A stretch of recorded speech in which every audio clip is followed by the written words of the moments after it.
Afrique Média. Le monde, c'est nous. Elle est parmi les 12 qui sollicitent le suffrage des Guinéens le 18 octobre prochain. Mesdames, Messieurs, nous avons la chance et l'honneur de rencontrer pour un entretien exclusif sur la chaîne de télévision panafricaine le docteur Makale Traoré.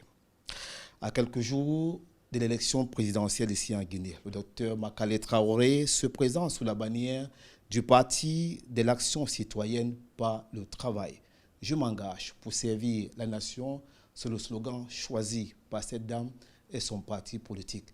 Un slogan qui dit certainement tout sur elle et également son programme de société que nous allons feuilleter dans le cadre de cet entretien.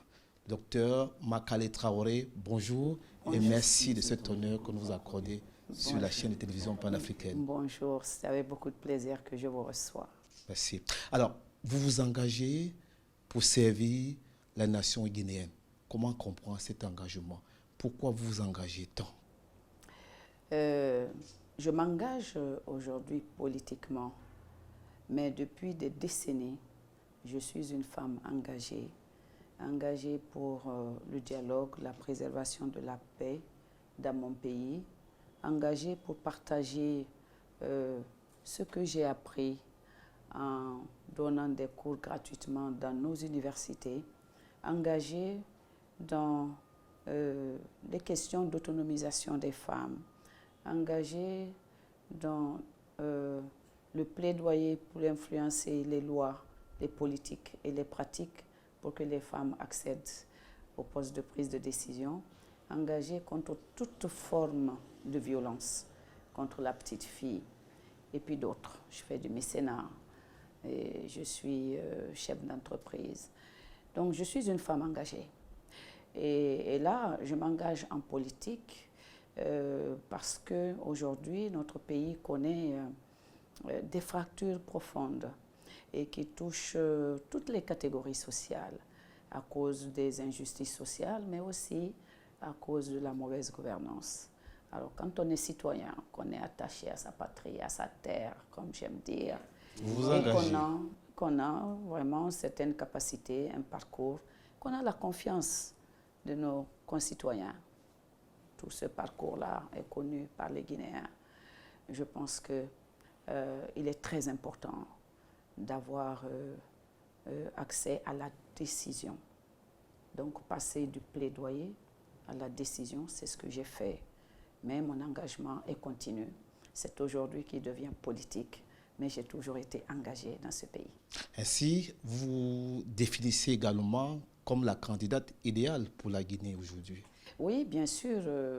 Je suis une candidate idéale et une espèce de révélation. Mais je dirais, quand vous prenez mon programme, c'est un programme de gouvernance. Ce n'est pas un projet de société. Vous savez, la différence est extrêmement importante. Un projet de société, c'est des professions de foi fondées sur des promesses à réaliser ou non.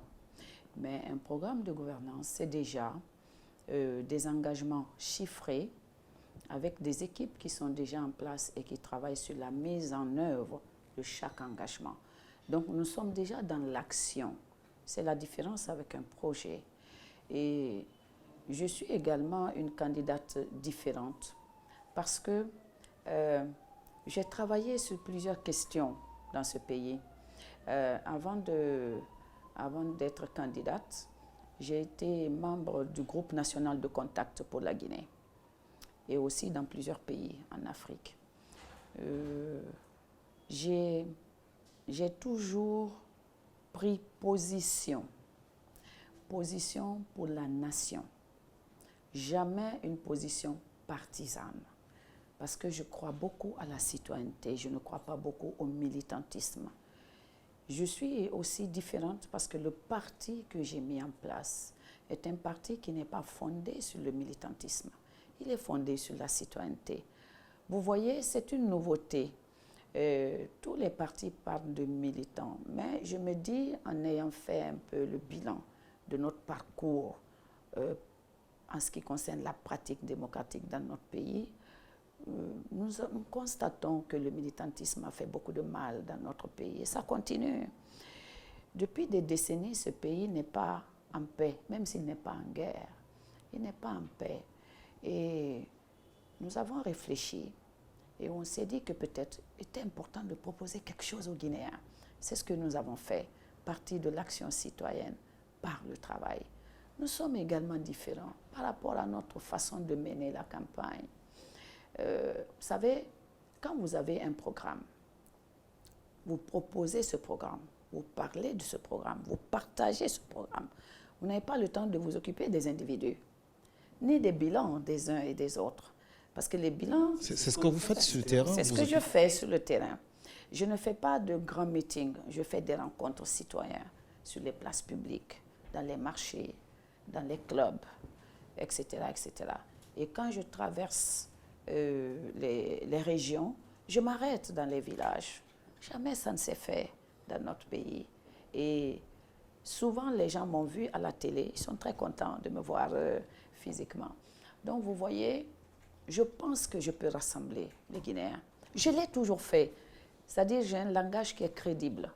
Je me suis toujours battue pour la paix. Je me suis toujours battue contre l'ethnocentrisme. Et ça fait que mon discours est crédible par rapport à ces thématiques. Et quand vous en arrivez là, que vous voyez votre pays aller à volo, vous voyez, vous êtes en Guinée depuis quelques semaines, vous voyez à quel point l'ethnocentrisme est exploité exagérément par les politiques. Il faut sortir de là. Il faut absolument sortir de là. Ce pays est riche. C'est un beau pays. Les femmes vont montrer le chemin de la paix et de l'honneur aussi.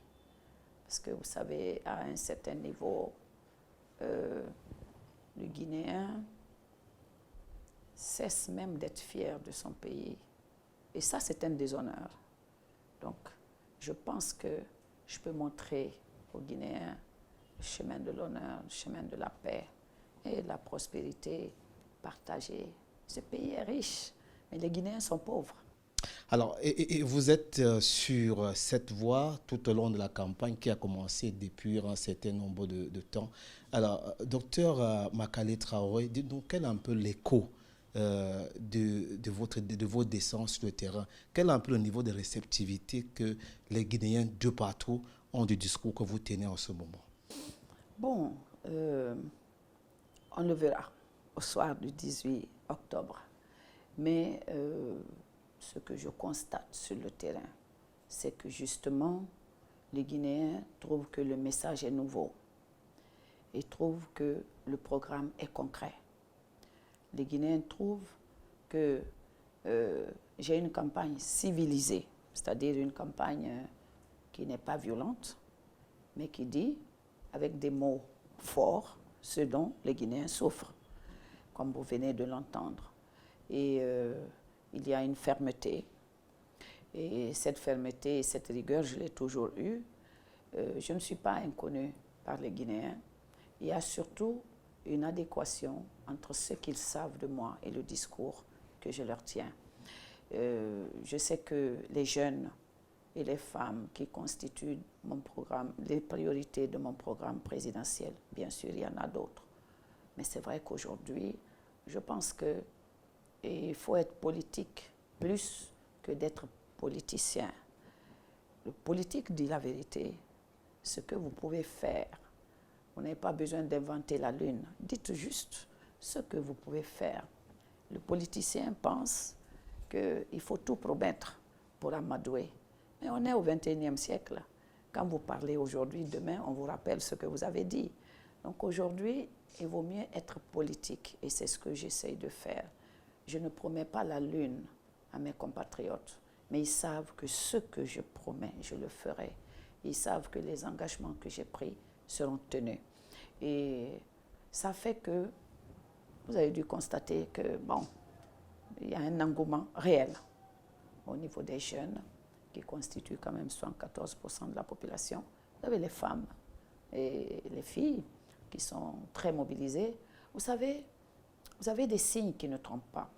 Qui sont lesquels, madame? Je fais cette campagne. Je n'ai pas donné un franc. Toutes mes équipes qui sont là bénévolement. C'est extraordinaire quand même. Face aux candidats qui dépensent des milliards pour avoir les médias, les jeunes qui sont là, chacun est venu, docteur, je t'accompagne, c'est ma contribution. Je n'ai pas acheté un seul t-shirt. C'est extraordinaire. Les femmes m'ont dit, tu n'achètes aucun pagne. On connaît tes couleurs, on va les mettre.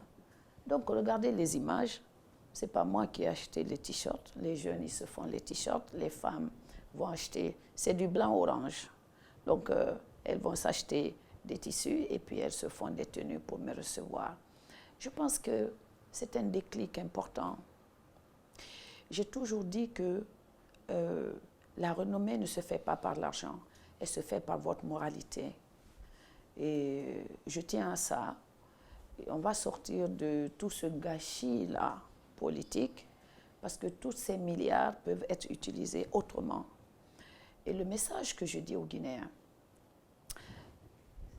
c'est de leur demander de faire le lien entre ce qu'on leur distribue pendant les campagnes électorales et ce qui leur manque en termes d'infrastructures et de services sociaux de base.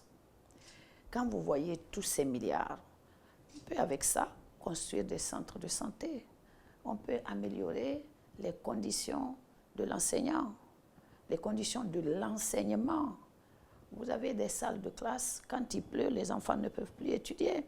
Parfois, on n'a pas besoin de milliards pour réparer ça. Mais l'argent de l'État, le budget de l'État doit servir aux Guinéens et non servir à certains Guinéens. Je suis déterminée pour ça. Je l'ai dit, j'ai décortiqué le budget, je me suis exprimée là-dessus. Le budget guinéen doit servir les Guinéens. Et ça, c'est fondamental. Ce n'est pas le cas aujourd'hui. Et ce n'est pas normal. Docteur Makale Traoré, on va en parler. C'est vrai que vous le disiez tantôt que vous ne vous occupez pas des autres candidats. Mais vous avez en face de vous des candidats qui ont eu des responsabilités, des anciens premiers ministres et même le président de la République. Dites-nous un peu, quel est un peu le regard que vous jetez sur la gestion du professeur Alpha Condé, par exemple? Ce que je suis en train de dire, je suis en train de me répéter. J'ai un lien avec le professeur Alpha Condé. J'ai dirigé sa campagne en 2010. Une campagne qui était fondée sur les principes et des engagements. Il s'en est écarté. Et je m'en suis éloignée. Mais en même temps, on dira toujours qu'elle a été la directrice de campagne de professeur Alpha. Donc je me sens concernée. Et à chaque fois, j'ai alerté sur ses engagements. Attention, l'heure du bilan va arriver. Vous avez été un grand opposant. C'est très important pour l'histoire que vous devenez un grand président. Un grand président, c'est celui qui aura réuni les Guinéens. Un grand président, c'est celui qui aura posé les fondamentaux du développement socio-économique. Un grand président, c'est celui qui aura respecté ses engagements constitutionnels. Je me suis prononcée sur le troisième mandat. J'ai dit mon désaccord pour le troisième mandat. J'ai dit, ce sera un mandat de trop. Ça n'est pas normal. Vous avez juré sur ce mandat. Et la sève de la démocratie, c'est quand même l'alternance. L'alternance, c'est quelque chose qui nourrit la démocratie, même si nos démocraties sont encore, tangent encore, mais c'est en tout cas un élément important de la démocratie et un élément d'espoir. Lorsque vous avez un président qui ne travaille pas comme vous l'avez souhaité, vous avez l'espoir lorsque vous savez que ça a une limite. Et ça apaise un pays. Mais quand vous vous dites que ce que vous constatez aujourd'hui, vous avez une corruption inqualifiable, vous avez des tueries, chacun fait ce qu'il veut. Vous avez un pays vraiment en désordre. Votre espoir, c'est de vous dire, ça va finir. Mais si vous n'avez pas cet espoir, il y a la possibilité qu'il y ait un conflit. Donc j'aurais voulu, et je l'ai dit plusieurs fois, j'aurais voulu qu'il écoute plus ses colombes que ses faucons. Vraiment. J'aurais voulu qu'il sorte par la grande porte. Mais là, il est en train de sortir par la petite porte. Ça me fait mal, en tant qu'ancienne directrice de campagne, qui a dit aux Guinéens... Donc vous êtes comptable aussi de la gestion? Non, pas de la gestion, non, non. J'ai jamais géré. C'est séparé tout de suite après les élections. J'ai dit aux Guinéens, c'est quelqu'un qui va réaliser la rupture. Nous avions un espoir grand, immense. Mais les espoirs ont été déçus d'année en année. Mais s'il y avait le respect de la Constitution, on aurait peut-être pu éviter la tension dans laquelle nous sommes aujourd'hui. Et voilà un peu ce que je peux dire par rapport à sa gestion. Même si une gestion est excellente, ça n'existe pas dans le monde entier. Une fois qu'on a géré, il y a toujours des points qui ne vont pas. Mais même une gestion parfaite, quand vous arrivez à la limite de vos mandats, il vaut mieux partir. Et si je prends mon propre exemple, j'ai été pendant 10 ans à la tête de la plus grande plateforme des femmes et des filles en Guinée. Ma chargée de com peut vous montrer les images du jour où j'ai organisé l'Assemblée générale pour quitter. Les femmes pleuraient. Les femmes ne voulaient pas que je quitte la tête de la COFIG et du réseau des femmes ministres et parlementaires. Je leur ai dit non, je ne suis pas indispensable. Les indispensables sont au cimetière. Je dis, je m'en vais. Et vous savez, partez quand les gens pleurent pour que vous ne partez pas. C'est très important. Très important. Alors, docteur, vous avez évoqué tout à l'heure un contexte électoral que tout le monde connaît, non seulement ici en Guinée, mais aussi à travers le reste du continent. On sent quand même que jusqu'à ce jour, il y a un certain discours d'indécisation qui s'est perpétué. Alors, comment est-ce que vous vous positionnez par rapport à ce genre de décalage verbal par rapport pour un pays qu'on connaît de paix comme la Guinée? Ça me fait très mal. Et tout à l'heure, je vous ai parlé de mon parcours. Oui. Si vous dites aux Guinéens qui est Dr Makallé, ils vous diront qu'elle s'est toujours battue pour la paix, la consolidation de la paix. Et contre l'ethnocentrisme, contre tous ces mots durs qui divisent les Guinéens. Et je regrette profondément ces langages de guerre. Mais parfois, quand je réfléchis, excusez-moi, mais j'ai l'impression que l'ADN des hommes est vraiment, je ne sais pas, va un peu dans... C'est-à-dire, peut-être pour exister, il faut en découdre. Non, pas forcément. Vous existez par les actes positifs que vous posez par rapport à votre population. Vous n'existez pas par... le fait d'être Goliath et de toujours vouloir en découdre. Je regrette ces mots parce que les élections, c'est quand même, les élections présidentielles, c'est un rendez-vous exceptionnel entre un homme et un peuple. Dites à votre population ce que vous allez faire une fois que vous serez là. Moi, je suis un peu sur cette trajectoire, mais pas les invectives, pas les menaces. Je pense que c'est bas. Et surtout, exploiter les bas instincts qui sont liés à l'ethnocentrisme, c'est dangereux. Et femme de paix que vous êtes donc, si on comprend très bien, docteur Makallé, lorsque vous descendez actuellement sur le terrain, qu'est-ce que vous faites pour ramener les Guinéennes et les Guinéens à ne pas se lancer dans les invectives, dans les propos dégradants? Je finis toujours mes messages quand je rencontre les citoyens dans les marchés, dans les villages. Je leur dis, vous savez, nous allons aux élections. C'est très important de vous mobiliser pour voter et de voter bien. Mais vous n'avez pas besoin d'insulter. Je dis, même moi, si quelqu'un m'insulte, ne lui répondez pas. Quand vous voulez faire du sérieux, vous perdez du temps sur ces choses-là. J'ai donc eu peu de temps pour faire la campagne. Ce temps ne me suffisait même pas pour partager suffisamment mon programme. Comment voulez-vous que je fasse la campagne pour quelqu'un d'autre ou la publicité pour quelqu'un d'autre? Parler de quelqu'un pendant une campagne présidentielle, c'est faire sa publicité. Vous êtes homme de médias, vous savez que dès que vous prononcez un nom, c'est une publicité que vous faites. C'est que vous ne faites pas. Voilà, moi, je ne fais pas ça. Quand j'arrive, je parle d'un pan de mon programme, je l'explique dans les langues nationales, et les gens comprennent, et la mayonnaise prend. Ils seront surpris le 18 octobre. De quoi? De qui?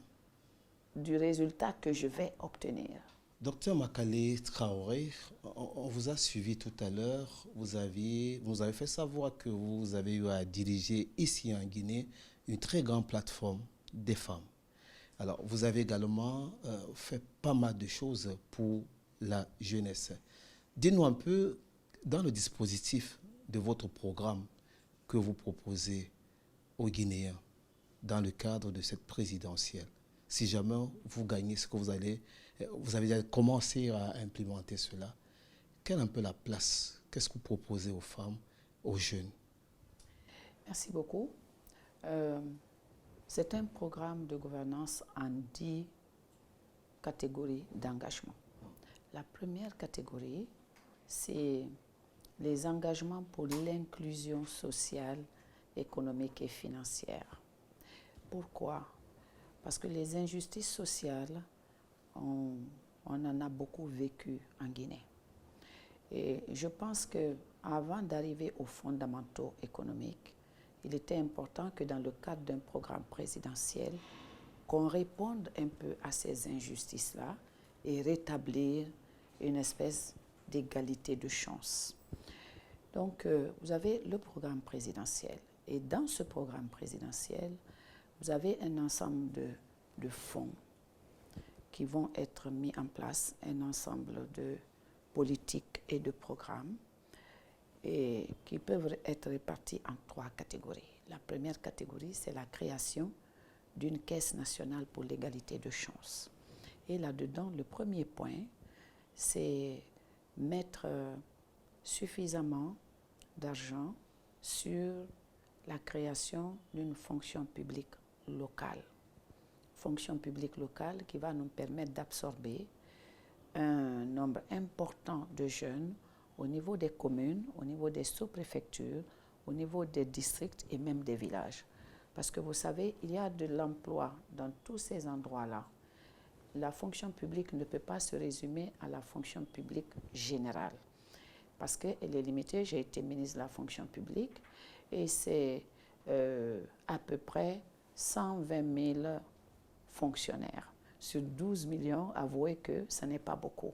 Mais la fonction publique locale peut nous permettre de créer 100 000 emplois par an. Et là, c'est vraiment quelque chose qui va être créé pour les emplois de jeunes, les emplois communaux et les emplois communautaires. C'est vraiment la priorité des priorités. Parce et que vous pensez que c'est réalisable, ce n'est pas du rêve? Bien sûr, c'est chiffré. Parce que je mets sur ce programme présidentiel vraiment pour la promotion de l'égalité de chance, 75% du budget national. Et je le ferai. Et donc, vous avez les emplois communaux et communautaires pour les jeunes. Le deuxième volet concerne l'entrepreneuriat de jeunes. Et là aussi, vraiment, je mets un fonds important. Vous savez, les jeunes constituent, je vous l'ai dit tout à l'heure, 14% de la population. J'ai beaucoup travaillé pendant des années sur la capture du dividende démographique. Nous avons une chance en Afrique, c'est d'avoir une population jeune. Si on n'intègre pas cet élément dans nos problématiques de développement, on a tout faux. Regardez ce que deviennent les jeunes. Ils ne se sentent même plus appartenir à une nation. Parfois, Dans une communauté, vous avez une trentaine de jeunes. Quand vous prenez un village, lorsque vous avez même la moitié de ces jeunes qui ont un emploi qui rapporte quoi? 1 million, 2 millions à chacun, vous changez le niveau de vie de la communauté ou du village. Il ne s'agit pas de donner des milliards. Il s'agit de corriger quelque chose qui est en train de nous détruire petit à petit. Notre jeunesse, je suis toujours révoltée quand on dit que c'est l'avenir de nos pays. Notre jeunesse aujourd'hui, c'est le présent de nos pays. Parce qu'ils sont jeunes maintenant jusqu'à 30-40 ans. C'est-à-dire, jusqu'à 30-40 ans, ils dépendent de papa et maman.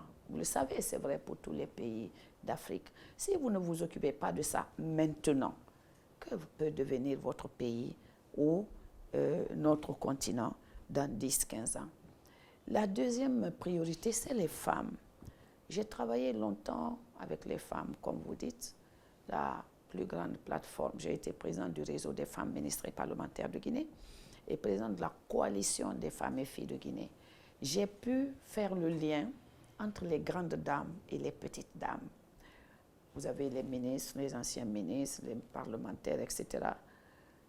Il n'y a pas forcément de lien entre cette catégorie-là et les femmes qui sont dans les marchés, des vendeuses de charbon, de piment, etc. Mais qui a plus besoin d'être boostées, d'être accompagnées? Ce sont ces femmes-là. Alors j'ai fait comprendre à mes collègues qu'il était important de faire le lien avec ces femmes, sinon notre rôle n'aurait pas de sens. J'ai réussi cela, et au-delà de toute appartenance politique, ethnique, confessionnelle et sociale. C'est quand même une plateforme qui réunit plus de 53 000 membres sur l'ensemble du territoire. Et donc, j'ai pu gérer un ensemble comme ça pendant une dizaine d'années. Ça veut dire que j'ai une capacité pour rassembler. Je sais que je pourrais rassembler les Guinéens. Priorité les jeunes, priorité les femmes, en mettant en place un fonds de garantie pour qu'elles accèdent enfin, je parle de ces petites dames à la base, pour qu'elles accèdent aux prêts des banques. Elles ne peuvent pas apporter de garantie. Mais vous conviendrez avec moi qu'elles constituent le socle de nos pays.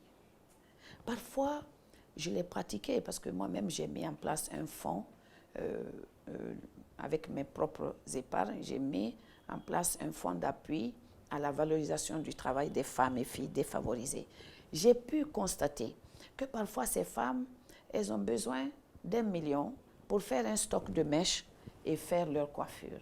Parfois, elles ont besoin de 2 millions en groupe pour aller acheter en gros les condiments qui viennent des jardins potagers.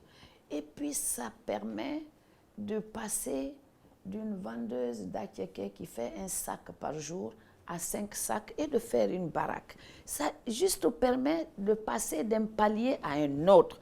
Mais il faut y penser. Mais elles ne peuvent pas demander à la banque. Je me suis rendu compte qu'en garantissant un fonds, elles peuvent accéder à des financements qui changent leur vie. Si je deviens présidente, ce ne sont plus 100 000 ou 200 000 que moi je peux mettre pour les aider. Ce sera beaucoup plus. Et je le ferai parce que je vois les résultats et les femmes remboursent à 100%. Mais il ne faut pas qu'elles aient un poids à travers le taux, à travers toutes ces démarches. Il faut que le taux soit bonifié pour qu'elles y accèdent et il faut qu'on ne leur demande pas de garantie parce qu'elles ne peuvent pas apporter. Le deuxième aspect, c'est que les femmes travaillent beaucoup.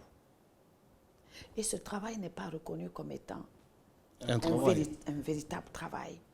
J'ai fait souvent des interventions là-dessus. Je dis, mais vous savez, elles lavent, elles torchent, elles cuisinent, elles nettoient, elles vont au marché, elles cuisinent. Elles sont debout très tôt et elles sont couchées très tard. Pour moi, c'est un travail. Donc, à partir de maintenant, je suis élue, les travaux ménagers vont être considérés comme des emplois domestiques à temps partiel. Ça permet quoi? Ça permet à la femme de ne pas se lever parfois à 4 heures du matin. Peut-être qu'elle se lèvera à 7 heures, comme son mari. Ça renforce le ménage. elle peut avoir le temps de préparer son enfant pour l'amener à l'école avant d'aller au marché.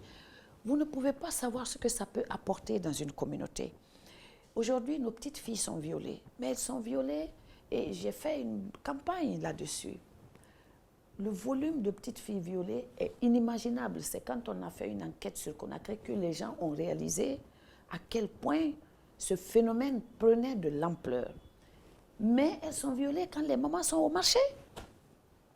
Si elles sont là, elle va faire son marché, après elle va prendre l'enfant. Vous savez, c'est des petites mesures qui changent la vie des gens. Et au-delà, qui changent la vie d'un pays. Et on ne peut pas dire que les jeunes et les femmes constituent la priorité et ne pas mettre un budget prioritaire là-dessus. Des petites mesures que vous comptez mettre en place pour changer la vie des Guinéens. Alors, et pour les personnes âgées, docteur Makale, qu'est-ce que vous comptez faire? Absolument. Les retraités, ils sont considérés les personnes âgées. Je n'ai pas décliné tout le projet, mais dans le programme présidentiel, vous avez les jeunes, l'emploi des jeunes, l'entrepreneuriat des jeunes, vous avez l'accès au crédit pour les femmes, vous avez l'emploi domestique, mais vous avez également, vous avez les bourses des étudiants, vous avez les fonds de recherche pour si vous voulez, les surformations. Vous savez, un pays qui ne met pas les moyens sur la formation est un pays qui connaît du retard. Vous savez, l'instruction et l'éducation sont importantes. Ça vous structure l'esprit et ça vous permet de vous mettre au-dessus de certaines choses. Plus votre population est sous-instruite, sous-éduquée, plus justement les phénomènes d'exploitation ethnique et autres prennent de l'ampleur. Il est très important d'investir là-dessus. Vous avez les retraités, vous avez les personnes handicapées, vous avez les personnes âgées. Mon programme est bâti pour répondre aux préoccupations des Guinéens. Parce que je pense que quand on veut être à la tête d'un pays, il faut répondre aux préoccupations des populations. C'est elles qui vous élisent. Ils vous élisent pour leur servir et non pour vous servir. Et moi, servir, je suis habituée. Alors, et si jamais, avec un programme aussi alléchant, un engagement, une détermination qui est vraiment la vôtre aujourd'hui, docteur Makale Traoré, si jamais vous n'êtes pas élu, êtes-vous prête à accepter le verdict au nom de la paix en Guinée? Je ne suis pas dans ce dispositif. On en parlera après. Après le 18. Moi, je vous dis que je suis candidate pour gagner. Et je sais qu'aujourd'hui, les Guinéens sont prêts à changer leur situation. Je ne le dis pas comme ça de façon théorique. Moi, je suis avec les gens à la base. Aujourd'hui, les Guinéens en ont marre de voir les hommes politiques se crêper les chignon tous les jours. Ils en ont marre de voir des jeunes tombés. On a eu beaucoup de tueries dans notre pays. Ils en ont marre de la corruption. Et vous avez beaucoup de Guinéens qui disent vraiment, on a essayé les hommes pendant des années. Essayons une femme. Elle peut apaiser ce pays. Elle peut mieux gérer. Et c'est pour ça que je crois fermement que si ces élections se passent dans les conditions normales, que les Guinéens vont me choisir. Alors, maintenant à présent, vous, présidente de la Guinée est un très grand pays, très apprécié en Afrique, qui fait pas mal de choses. Que ferez-vous pour le continent africain? J'ai dans mon programme un pilier qui va être bâti sur la construction d'un relationnel apaisé avec mes voisins. Vous savez, même dans nos cultures, le voisinage est important. Aujourd'hui, la Guinée n'a pas de bonnes relations avec ses voisins. Ça n'est pas normal. Quand vous avez un problème, c'est le voisin d'abord qui vient vous aider. Donc, il est important de reconstruire ça. et au-delà des voisins, l'Afrique.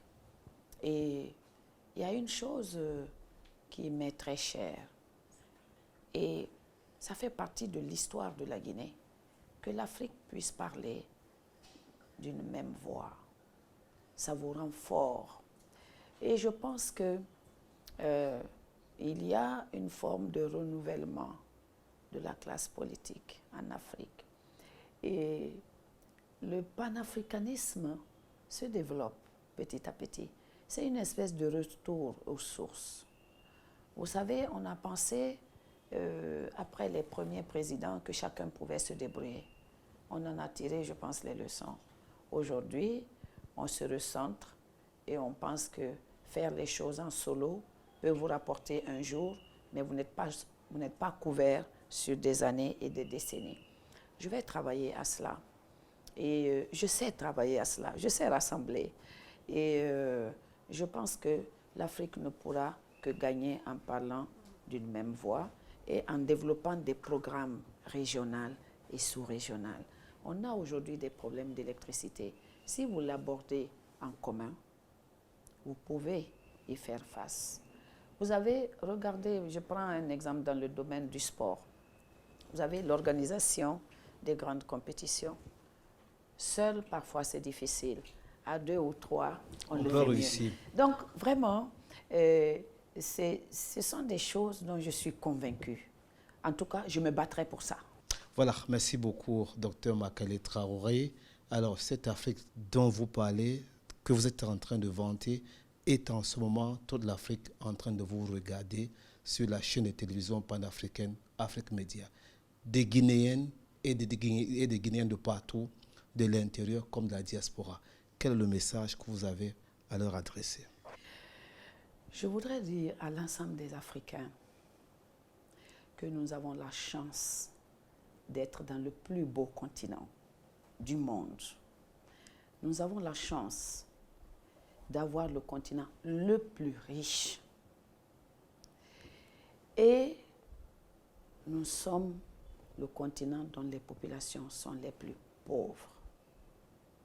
Nous devons y réfléchir et nous dire que personne ne viendra construire l'Afrique à notre place.